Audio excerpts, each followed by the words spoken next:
I think I'm going to leave it at this for the time being. Let's move on, because the next question is also vast in content and thinking. Let's put it this way. One of the questions that I asked Max or Jan is, how do we acquire knowledge? And there are, of course, different responses to that, but one of them is we acquire knowledge by authority, because the teacher is in front of you and is telling you, this is it, and you as a student, you accept it. You don't question it, because it is the teacher, the specialist, who is doing that. Authority is also in the form of a book. I read a book, even cultural people like the one that we have tonight, they read books, and this is how they learn. That's another way of establishing authority. They read books that presumably have authors who are specialized in their field of discussion, authority. But in order to do that, you still have one more element, which is faith. You believe that the teacher is well prepared. You believe that the author is specialized and has credibility. Belief seems to be a component to the way that we acquire, and then you can move on to the next step and say the way we validate knowledge. Well, that's the context for the next question. All forms of belief, and that includes atheism and science, okay? Since all forms of belief, including atheism and science, are connected in a product of their social and historical circumstances, are we then to conclude that in different circumstances, in a new time, atheism and science will eventually disappear? That's a question. Here you go.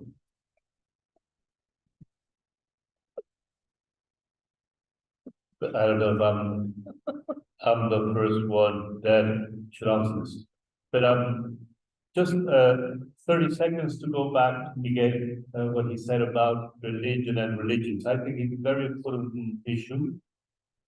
And the real issue is, can we talk about religion in an abstract? Is there a kind of thing we call religion that then we apply in different places to different cultures? So it's a good question, because the religions are very different one from the other. For example, Buddhism is different. Buddhists have a God, for example, or not. So it's a very good question, because I think it's a very good question. And it makes one think, is there something that can be called religion in an abstract sense? And then this is then applied to each religion individually, or are the religions so different that really we do not have like a concept that applies to all? So it's a good question. And I would like to go into that question. Going back to this. So I think the question is badly formulated. Religions are not a product of cultural and historical circumstances. It is true that historical and cultural circumstances sometimes condition the expression of religion. Religion is something deeper. Religion has to do with something that each of us has inside, which is this quest, this search for meaning, this search for transcendence. So this is something that we have deeply inside, and to which then we find an answer, at least in my tradition, through God's revelation. So this is not a product of cultural historical circumstances. This is something that has to do with the way the human person is. I rephrase that. This is Manuel is asking about religion, but I included atheism and science. This is important because including religion, including atheism and science, implies far more than just the, let's say, intimate, inherent values that you are talking about. If you are including now revelation, well, fine, except that again, revelation is at a different level. So that's why it is important to clarify. Okay. Thank you. Just up from your last point, so about atheism, science. First of all, here we see that just atheism and after science, or science and atheism, I don't feel really good, let's say, when we use these concepts just almost the same, or just very connected to each other. No, I don't think that science should be or must be the monopoly of atheism. No, neither in the religion. So science is, we should define science. Again, it's a question of definition. So what is science? So is it a method? Is it an approach? Is it a belief? Is it an inquiry? Is it a way of seeking knowledge? The answer will define, let's say, then whether we can understand science as a belief or not. Secondly, also we should not confuse with science and scientism. So scientism, I think, is a belief, but science may not necessarily be a belief. This is the first thing I can say. Secondly, it's the product of historical circumstances. Yes, I agree with that. So each form of belief is indeed emerged in a certain context. But that doesn't necessarily mean that this is the origin, no, because as a believer, I know that there is something background. So that's something that transcends that background. And it is that background that puts that circumstances in a certain way so that we have that belief emerged. At least from a Muslim perspective, I understand in that way. And also we know that it's not just emerged from a certain context, but also they evolve with the changing conditions. So the traditions, the forms of beliefs, they are adopting, they are evolving. As long as they provide a kind of a coherent understanding, no matter we find it ridiculous or not, then I think they can persist, or they will persist. For instance, now we talk about today shamanism or paganism, for instance. We know that they had emerged in a certain context in the past, and most of the time they lack the political backing, but still we have it. Because they at least try to provide some kind of coherent way of meaning for those who seek. And still people take that coherent framework. Whether I or we or you accept it, find it very, I don't know, very important or very ridiculous or very inquiry, no, but some people find it quite, and it can continue. So we cannot say that, okay, so as the conditions change, the beliefs will disappear, will die out. We don't know, I think. This is also the case for atheism. So I cannot say that atheism will die out. So why should it, or why will it die out? No, they also bring a kind of a different perspective, and they provide a kind of something coherent in their framework. Yes, there are different types of atheism, I know. Then I think they will not die out. Some people will still hold it. And they will adapt according to change. This is why now we have new atheism, because now they change, the conditions changed, and then it has changed, and now we have so-called new atheism. But in the ancient Greek, we have a different type of atheism, right? So, but still we have a transcendent dimension in that, but now we lack that transcendent dimension. Both of them are atheism, but now we have a different form of it, but still atheism. So it persists, it is survived. Another thing is that about the eventually will die out. Just I ask you to consider the following scenario. So assume that thanks to the evolving medical technology, the human expectancy is extended, let's say, to more than 100 years, or let's say 150 or 200 years. Which means that in the next 2 millennia, no one will die, or most of the people will not die. Then they may assume that, okay, now we find the formula for not being death, and that is over, we overcome death. And I think this new condition will be very disadvantageous to religion, not or some faith tradition, but not the atheism, for instance. Yeah. And I think it's a very more likely scenario. So as the question also, I cannot say that atheism will die out. And from an Islamic perspective, I can say they will not die out, neither beliefs the conventional classical faith traditions or atheism, because from Muslim perspective, this world, as long as it exists, it's a test and trial for the next one. So if all die out or some die out, then we will not have a test and trial. So the truth, what is it? I don't know, will be all clear, and then the test and trial will stop it. Then there will be no response, there will be no judgment in the hereafter. So this is why, as long as we have that word, then I think these kind of different forms of belief will continue no matter the conditions changes. Yeah. So okay. Yeah. Thank you. Thank you, sir. Anyone else? Oh, Francis. Thank you. Yeah, well, I had to say about what you were very interesting developments here. Yeah, of course, I don't think that neither religions, plural, no, as in no sense, will die out.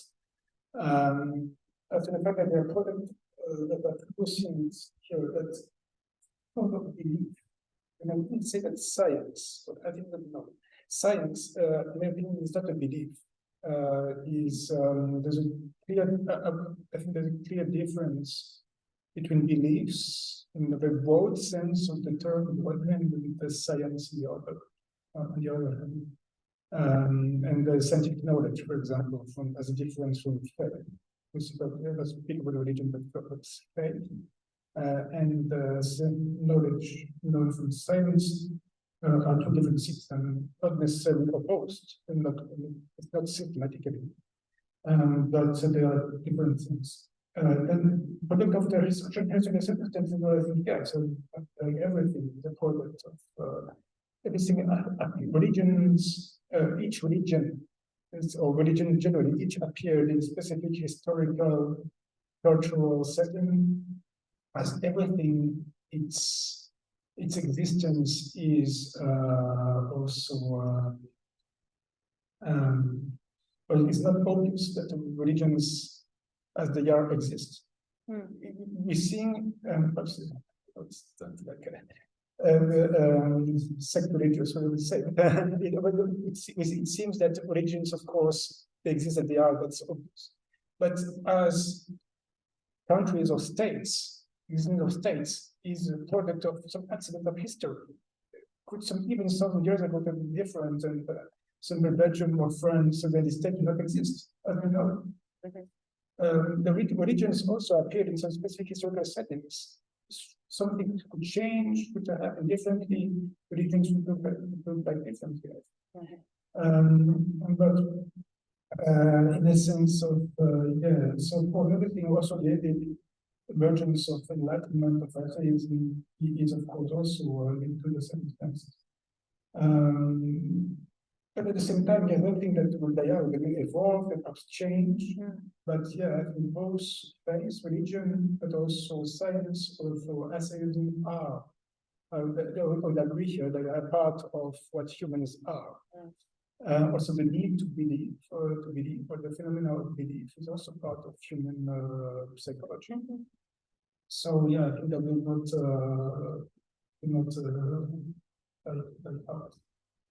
just to think about this famous, this new atheism we're speaking of. I mean, it's like a name, which is like a fancy name, just to speak about the group of authors. The most well-known of is Richard Dawkins, for the God Delusion, Richard Dawkins and Christopher Hitchens, who were the new essayists, or the horsemen of essays, because they led a very vocal, very radical in some way criticism of critique of religions and affirmation of essays. So that's why when they call new essaysm different from some older authors from Enlightenment period or so on, the old essays. So yeah, we can speak later about this, more about this if you wish. That's the name of this group of authors who appeared in the 1990s, early 2000s. Thank you, Francis. Okay. You have something to say? Yes, Remind me if I'm not brief. Yep. Be brief, please. Yes. So I think I would bet, I would put my money that religions, they will stay exactly where they are. Okay. But yes, with changes, with adaptations, I guess. Mhm. But I agree with Manuel that the end religions are an expression of something that is the inside, and maybe the form and expressions of that that spark. I would call it a spark. I'm a rabbi after all. We have insight. That would be the soul. It would be expressed according to the context, cultural context, historical context. But in the end, it's almost like an extended expression of just like they call it the extended phenotype, the extension of effects not only in our biology but in the world outside. So to that spirituality inside has an effect in the world around us. There was I think in New York Times one statement, they put a cover of the year let's say 2200.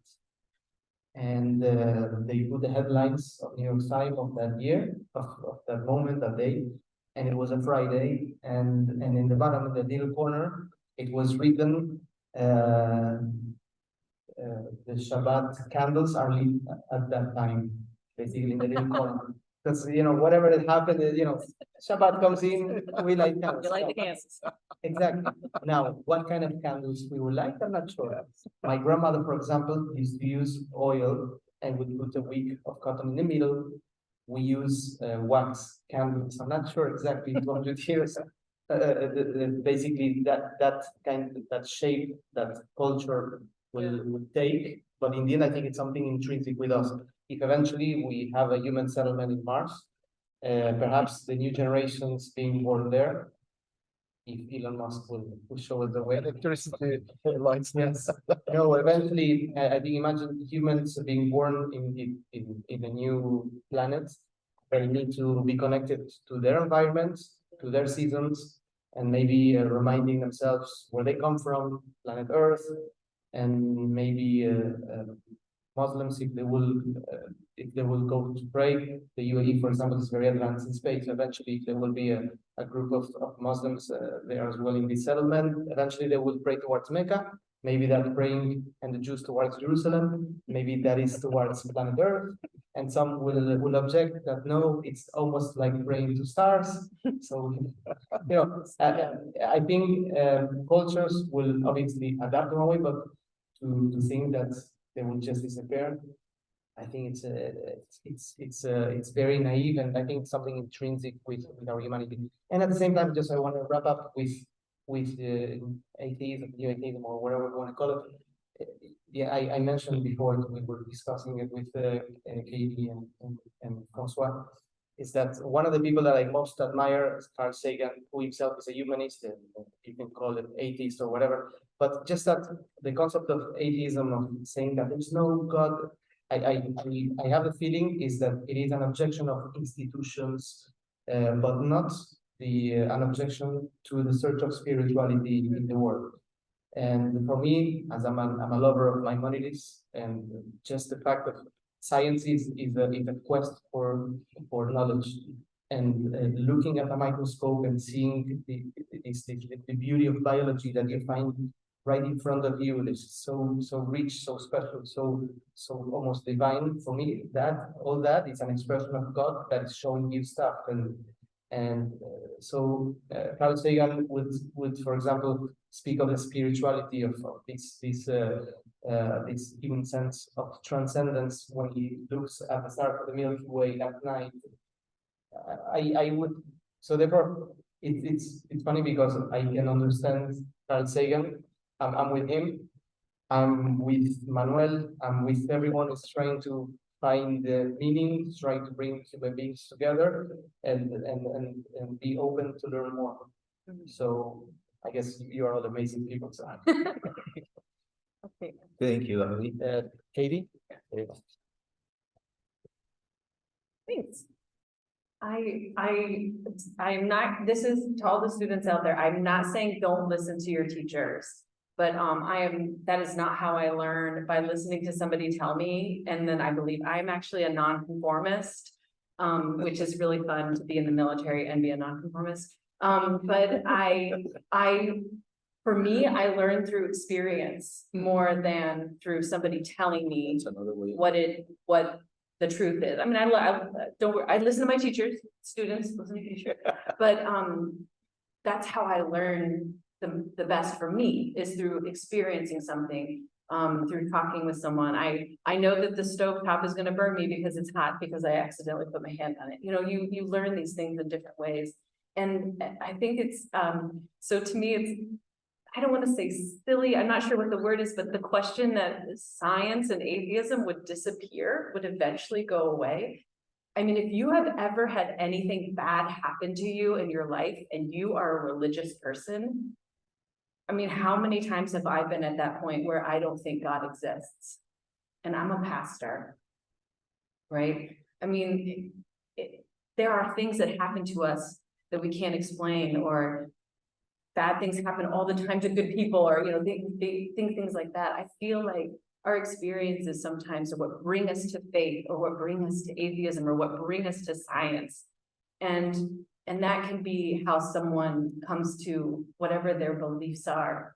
I think we need all kinds of experiences. We need the teachers, we need the stars in the sky. We need all of these different things, because we're all individually created to have these different ways of being and ways of learning. So is science going to go away? Is atheism going to go away? No, it's definitely opening up for questions. No, Oh, we okay. will move on to the next one, unless it is a really, okay. Well, your friend is.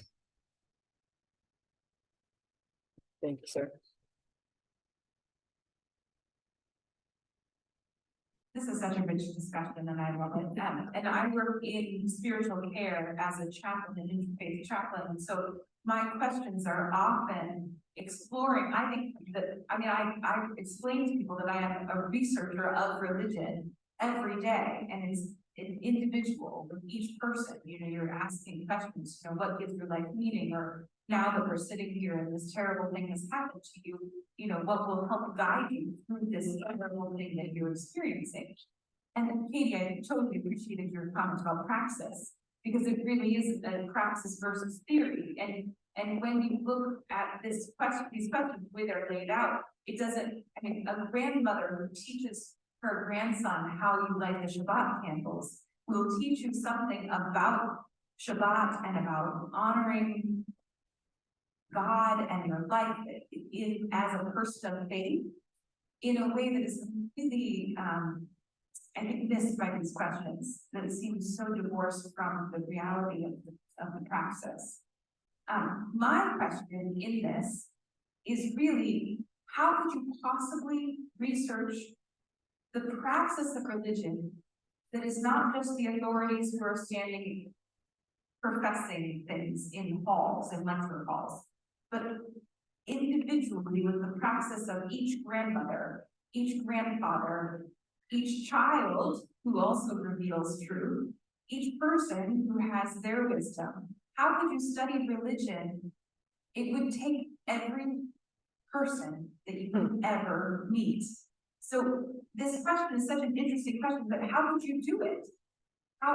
If you could design a research study studying, quote, you know, quote, religion, how would you even do it? So that's my question to all of you.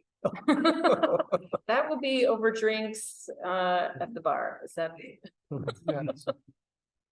Okay, anyone wants to take it just as a question? No? It will take too much time, I think. Yeah. Perhaps we should organize another panel to discuss it. Yeah. Let's agree on this. One short comment on this. Okay, what's your comment, and then we move to the third question, and that will be it. And then over a drink, we will be commenting more. Thank you.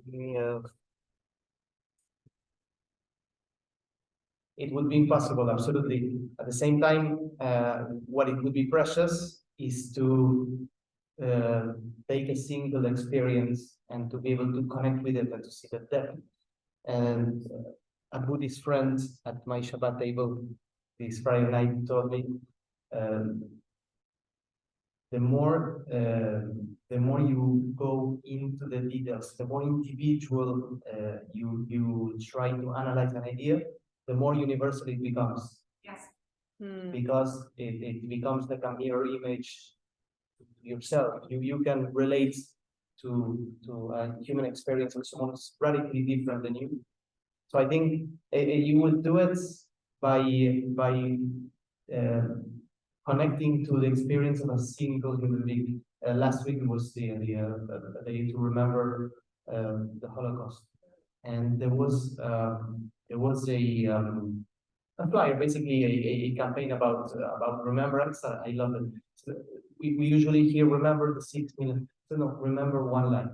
Tell me the story of one person. Tell me what he went through, his experiences. I think it's sometimes just trying to look in at the individual, in a single human being, you will find a lot of value.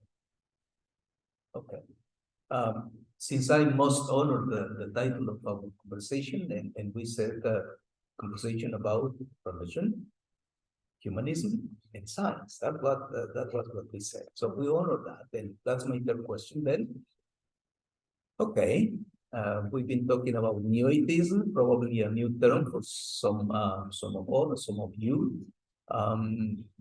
But also there is still another element that the students know about, which is atheism 2.0, which is proposed by Alain de Botton, another atheist, not mentioned by Francis, not part of the four courses of apostles of the new atheism. But well, okay, all of that is only to make this point. There is, well, it seems that there's a trend that a number of scientists and a number of atheists all of a sudden are becoming believers. And I don't say that with pride. No, far from that. Because I say to my students, very often, when atheists become religious, they become very radical. They go to the other extreme. But well, this is only to mention then, of course, when we talk about Richard Dawkins, that's one of the elements remaining an atheist, but really being aggressive in one of the interviews given to CNN in Spanish, not in English. The title of the interview was, "I would like to see the death of the Catholic Church." That was the title. And this is still on YouTube. And that kept me thinking, why is it that he seems to dislike, you might say, or you might be stronger than that, hate so much the Catholic Church, Richard Dawkins. And he has written the book, you probably have read it or have heard about it, The God Delusion. As a response to that, a number of people have written also books back. One of them is Eric Drayton, which then answers is God a delusion, really? And based on that, the question is now like this, that some people are also putting forward out there, and is this. Is it a delusion to think that science offers an objective, pre-value position from which to evaluate all claims of truth and meaning? That's the question. I repeat it because it might seem complicated. Is it a delusion to think that science offers an objective, value-free position from which to evaluate all claims of truth and meaning? Thank you.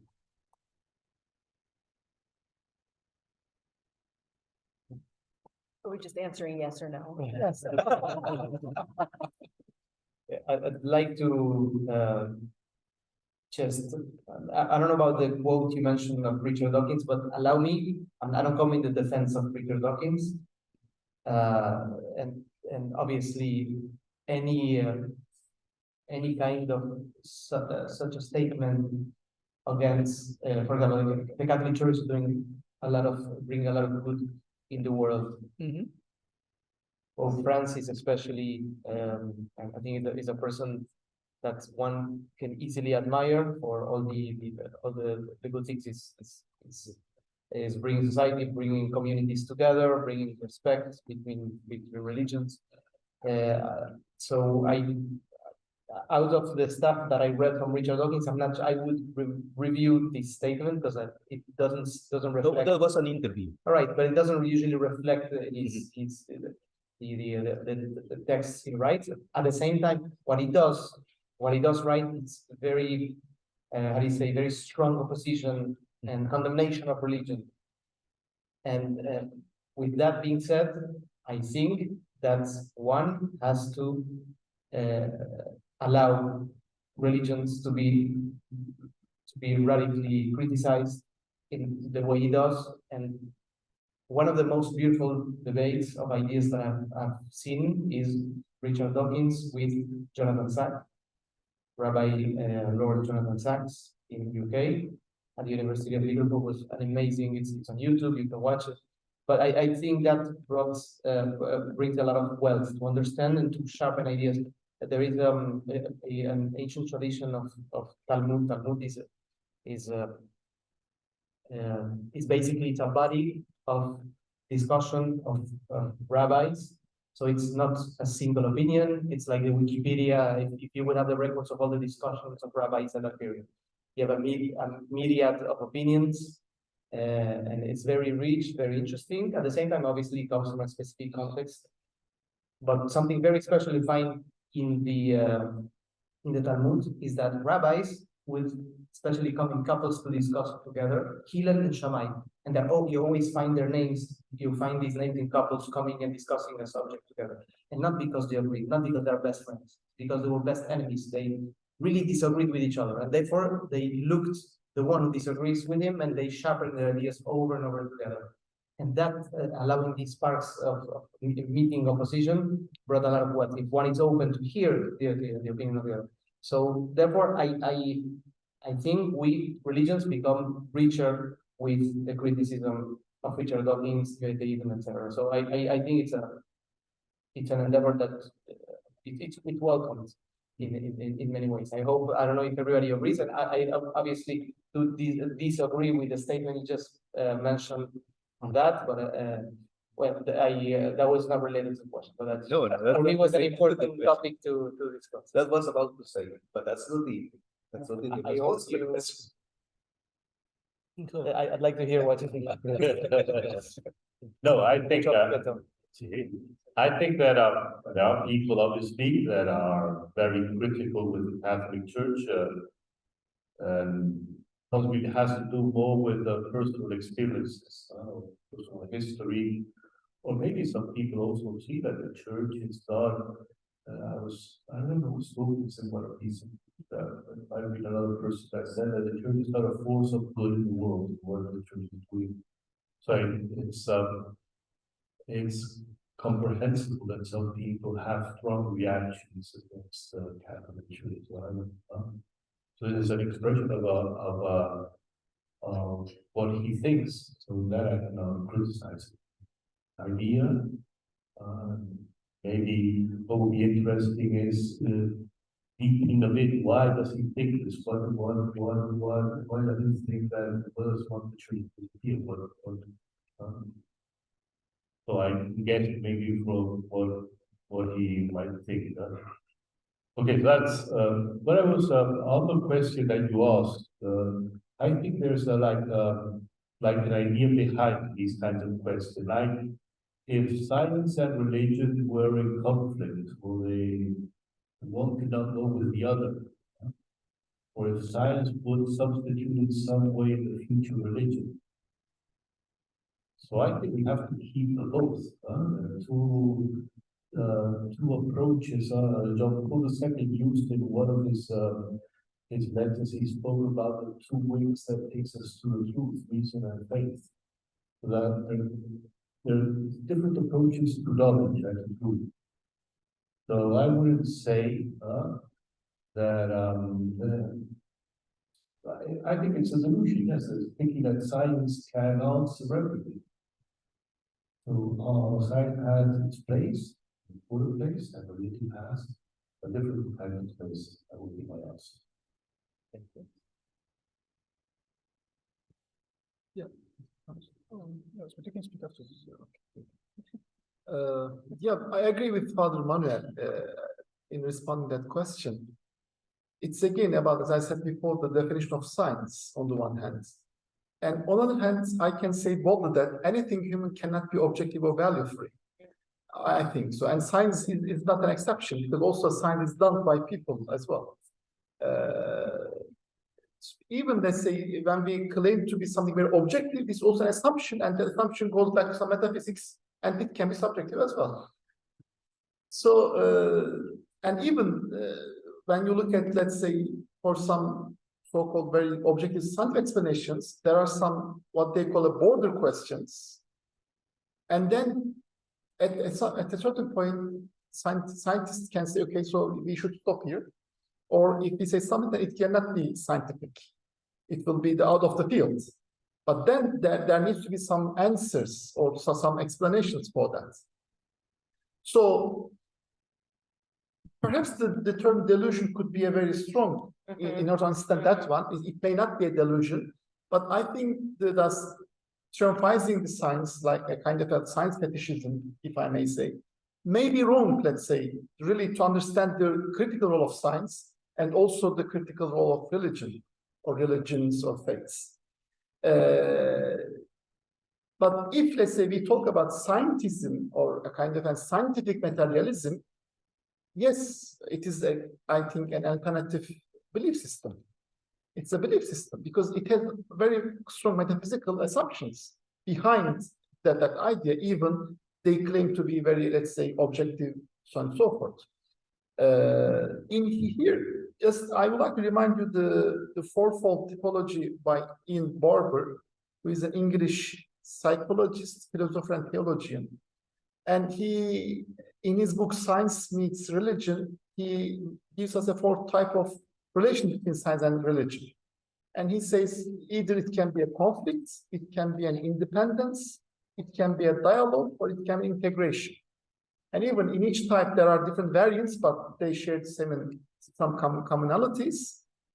I'm not going into detail, but I think the dialogue, as a man of dialogue, as an activist who has been involved in different kinds of intercultural dialogue in the past, I'm in favor of that kind of dialogue. So yes, the science is much more on causes, is much more about natural phenomena, and religion is much more on their significance and meaning for human existence. But they are not necessarily separate. They are distinct, and I think we should urge for a kind of a genuine dialogue between these two things, and even also recognize overlappings while keeping their integrity or the integrity of each field. So I'm not saying that they are separate, so they should come together, or they are just within each other. No, they have a great intersection, and then we should keep the integrity of each while keeping a dialogue. And I think this will give us a better understanding of reality as a human being, as a human who seeks meaning, as a human who seeks some kind of understanding, significance in this whole universe. Thank you. That's okay, I can go last. I mean, you know, the first shall be last. Last shall be first. That's kind of egoism. Yeah, we'll have the woman have the last word. Yeah, the lot has been said, very interesting. So I have to try to you know what I have to say on all this. But first, on the question itself,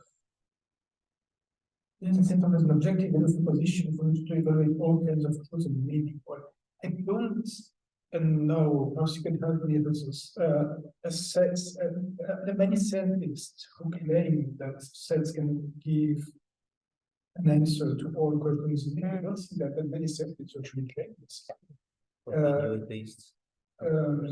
Perhaps, but that's still. I don't think science has, or at least scientists, I don't think that they claim all kinds of meaning. Of course, about the physical world, of course, about our knowledge of the world, I don't say it's like absolute truth, but science the scientific method is the best method we have, the best thing we have to know more about the world. I think it's clearly the best method we have to know more about the world and the physical world, about the world that surrounds us.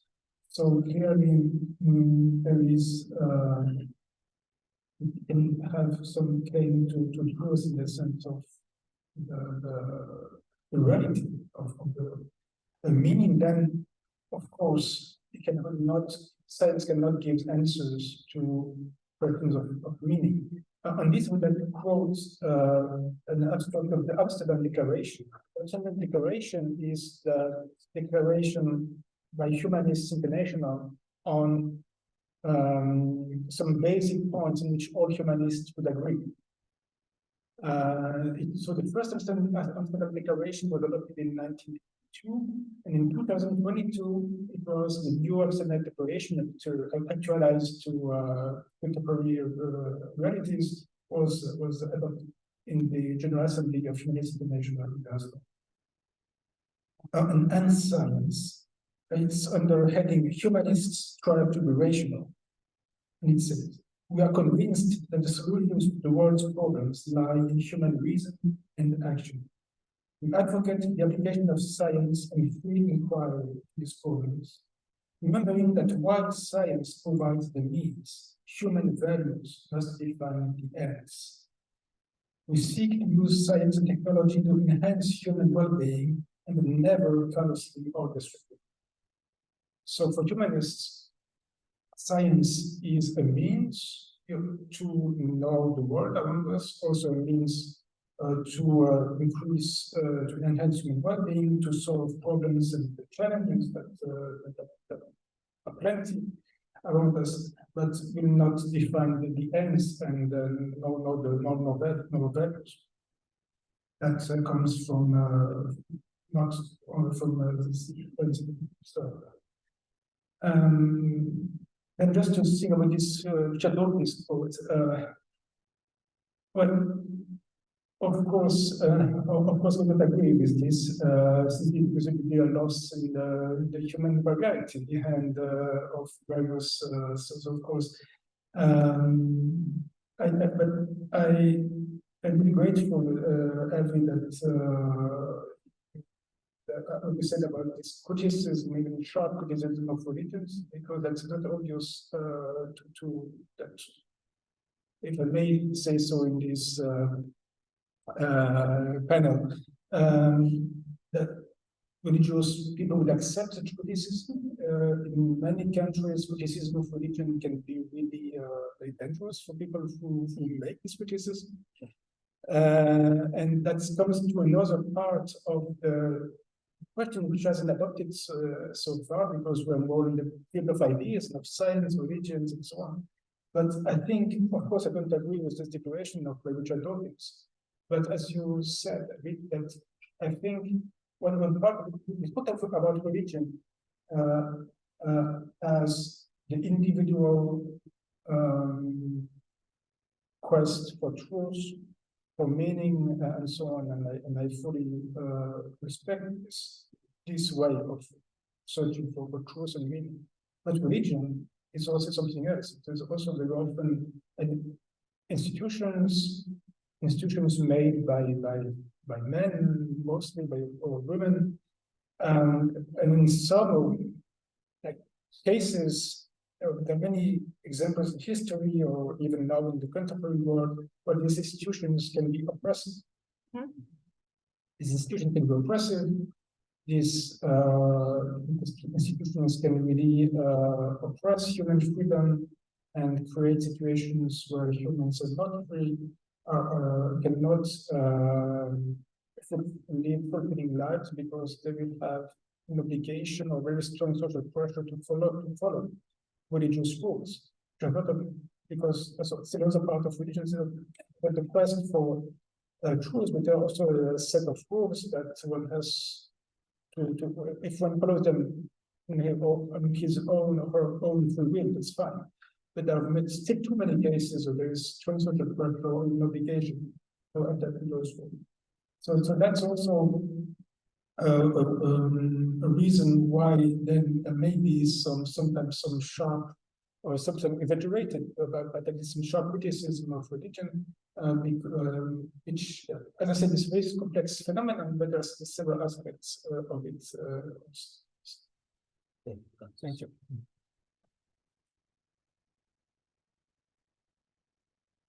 I may or may not be controversial on this, but there's a part of me that it's not that I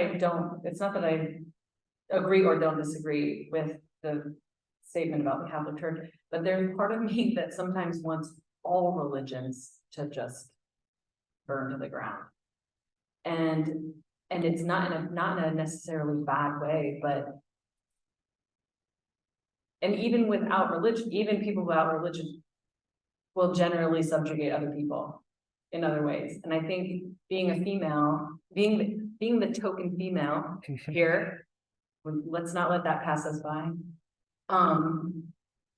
There are so many times that my own religion points a finger at me and says, you're not equal to men. Right? I mean, I can look in my own religious scriptures and see that. So there's part of me who, as an ordained person in my church, have people still say to me in my church, you should not be the leader, right? And so I think I'm coming at a different perspective from all of you. Maybe, I'm not sure, you know, where you all come from too, because I know you guys, it's cool. But when it comes to, like, sometimes I think of science and I think, yeah, let's just do science. Let's just do that. Because science doesn't have scripture that says I'm not worthy, right? Science doesn't have scripture that says I shouldn't be talking or teaching men. And I think that sounds great. Sometimes that sounds great. But there's all kinds of sciences, right? There's social sciences, there's pop psychology, and so much of what our religions teach us are actually part of what influences psychology and philosophy and all those kind of things. And so, is it delusional to think that science would be able to have a non-objective or whatever the words are? That sounds great. That would be great if it was free of value. But I think it's kind of the question is moot. We can't even necessarily ask that question because we already live with our experiences. We can't say whether or not science would be able to give you meaning or value. We already have our values and meanings.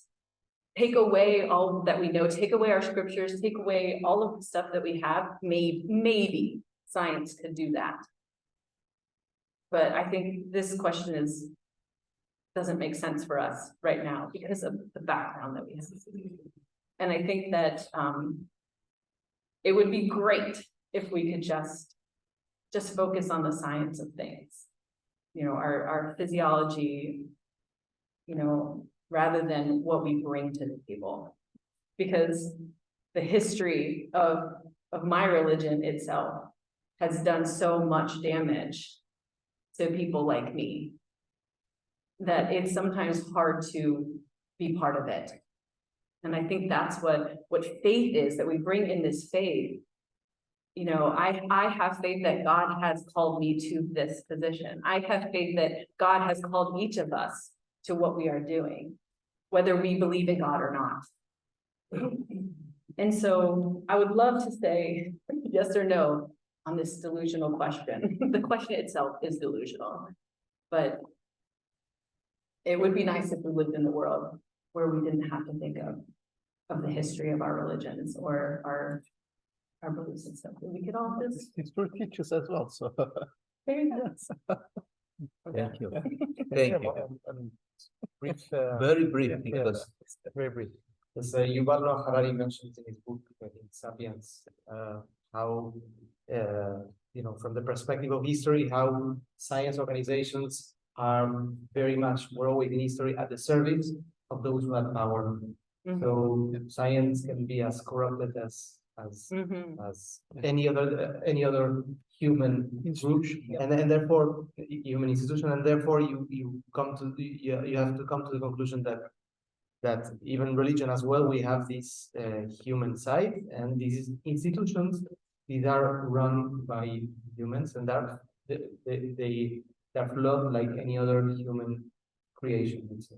I think we can accept that at the same time. So just briefly about meaning in science, there should sooner or later there should be some kind of harmony between what you observe in the natural world, that would be the understanding of science, and the meaning you like to find in your life, but at the same time it cannot be dictated by understanding what is out there. Science is telling us what is. It's a method of observation and dissecting knowledge, but meaning it in the end is individual. Every single one of us. Thank you, Abia. Should we stop or should we give time for one short question Yeah. from the audience? She has See one hand. She has one. Yeah, okay.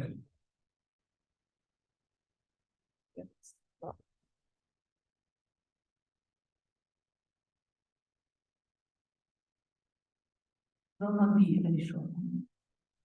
I will give just a comment to the two questions that were asked before. I think that there's very big difference between the people who practice or the experience, as people explain, or those who have tradition and those who study. Just one example, more than 20 years ago, I went with some group of scholars from various universities of Europe to South Korea to study Buddhism. For 3 weeks, we went to very big temples, we met with big scholars. At the end, we ended up teaching them because we knew more about Buddhism than the scholars living and practicing there in those temples. It was also Burma temple, the majority in South Korea, 9 temples. So that's one thing. Another, what they wanted to ask, science and religion is already kind of in the small clash for many, many years.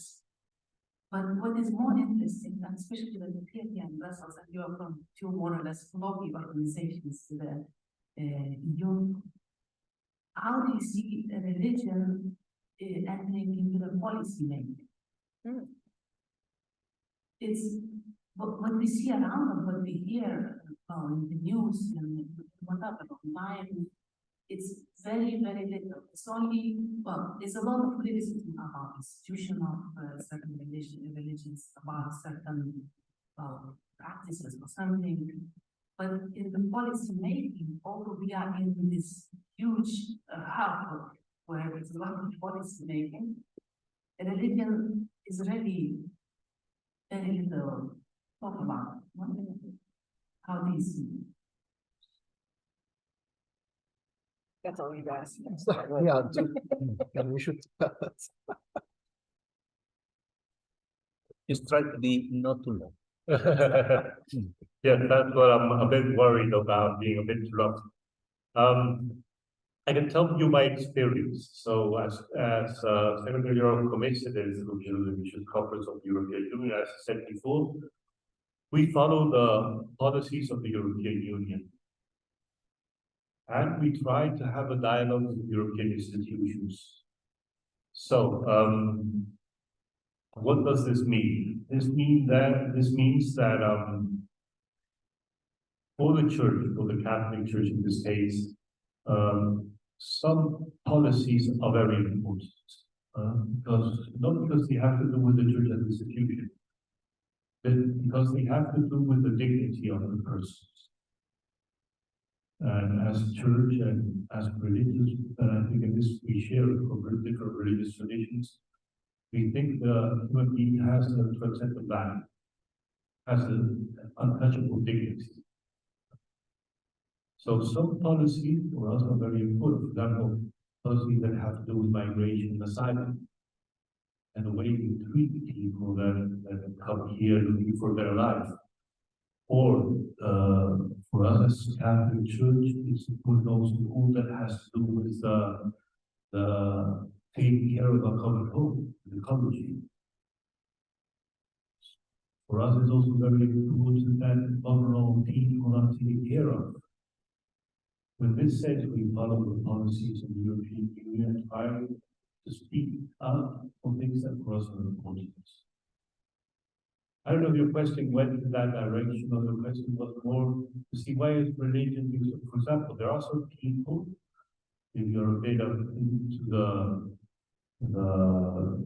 policies of the European Union, there are some religious people that have complained because in the conference on the future of Europe, the conference on that was celebrated about the future of Europe, religion was not present. That's something important. Maybe I don't know if your question was in that direction. Yeah.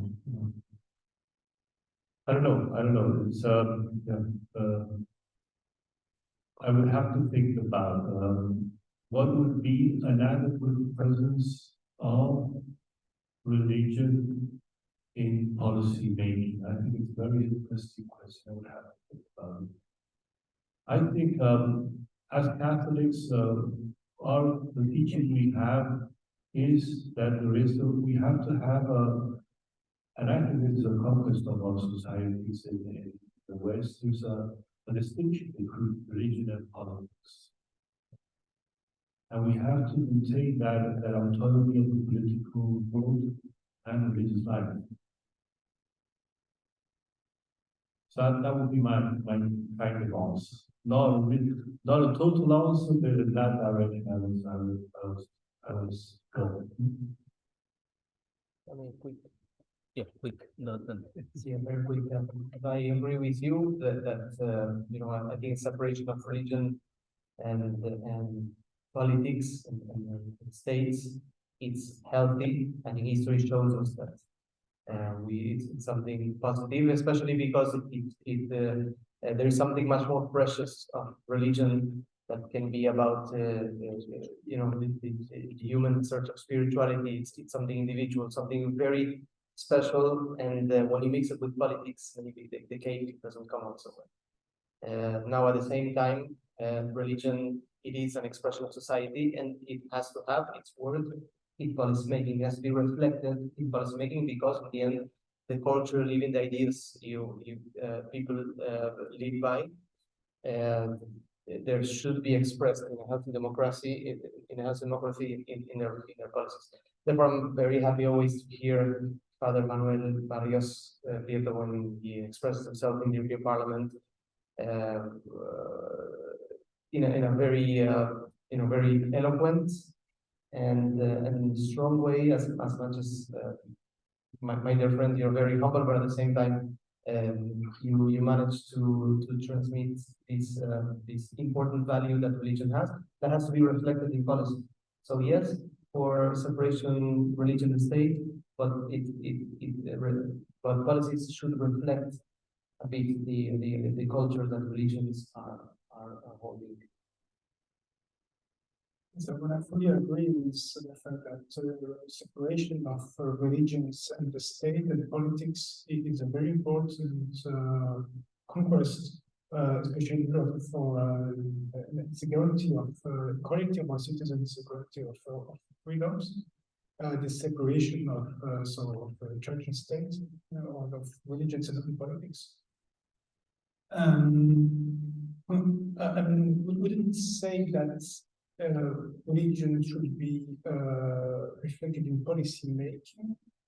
In a sense, I think that of course there is, as everyone, the right to express opinions and try to express opinions, or to try to influence the political debate. But policy making, I mean, I should say, perhaps not reflecting policy making in the direct sense. I mean more that policies are made by democracy. It's made by representatives, by parliamentarians, by politicians. In the EU, it's a bit more complicated. There are still like commissioners, president of governments, who are elected. They're elected by citizens.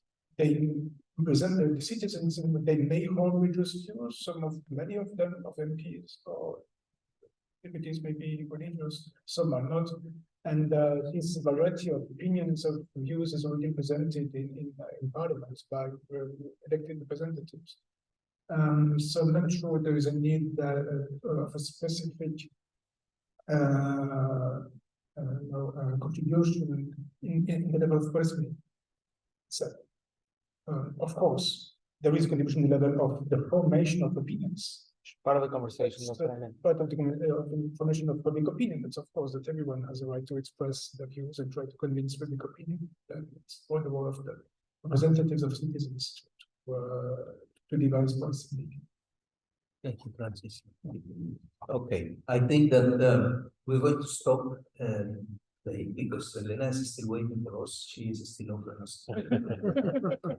And I suggest that we continue the conversation with whoever you seek opinion of our panelists, for the sake of disagree and hopefully taking the step for another time that we can be together. I would say I don't agree with the separation between religion and state. I think it is not possible.